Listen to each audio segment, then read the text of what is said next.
김윤순 목사의 살며 사랑하며.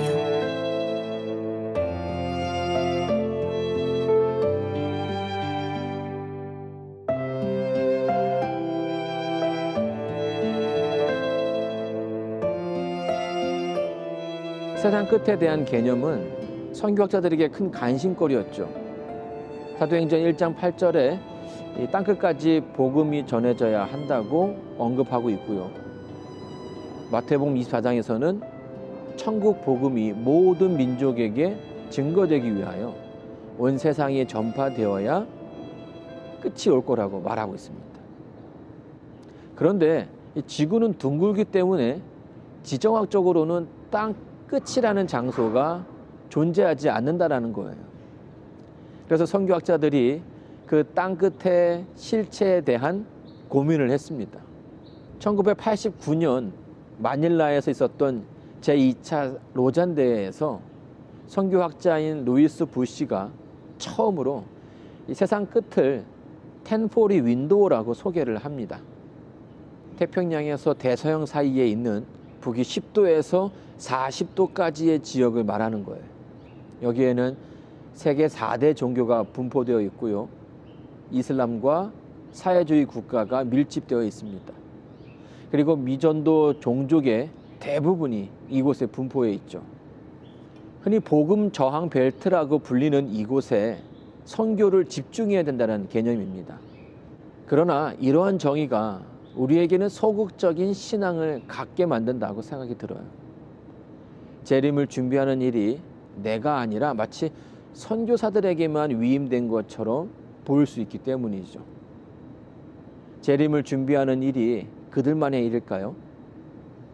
그들도 그들의 일을 해야 하지만 우리도 좀 더 적극적인 신앙생활을 할 필요가 있어요.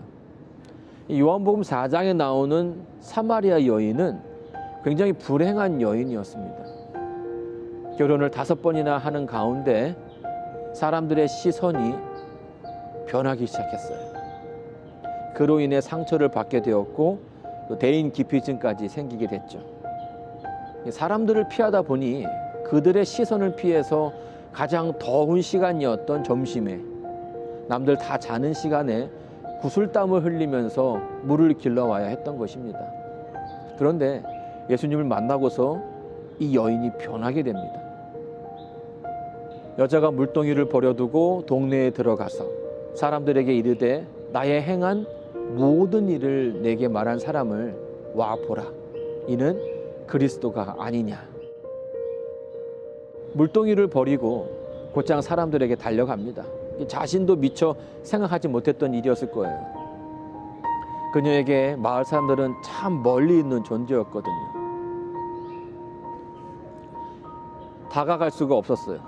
더 정확히 말하자면 다가가지 않았다라는 표현이 맞겠네요. 우리말은 못한다와 안한다의 차이를 구별할 수 있습니다. 같은 모습이지만 전혀 다른 어감을 가지고 있어요. 못한다는 말은 마음은 있지만 상황이 안 된다라는 뜻이고, 또 안 한다라는 말은 할 수는 있지만 하고 싶은 마음이 없다라는 뜻이에요. 두 동사가 같은 결과를 말하지만 다른 뜻을 가지고 있고, 정서적으로 더 멀게 느껴지는 것은 안 한다라는 표현이겠죠. 이런 맥락에서 사마리아 여인을 보게 되면 그녀는 마을 사람들에게 가지 못했던 것이 아니라 가지 않았던 거예요. 그러니까 거리를 떠나서 그녀의 마음이 그것을 허락하지 않았던 거죠. 그런데 그랬던 그녀의 마음이 바뀌었을 때 복음이 전해집니다. 참 신기하죠? 사람들은 세상의 끝을 가지 못하는 곳이라고 생각을 했어요. 그래서 그곳이 오지라고 생각했죠. 그러나 가지 못하는 것보다 더 먼 곳은 내가 가지 않는 곳이에요. 내가 등 돌린 사람들, 내 인간관계에서 사라진 사람들.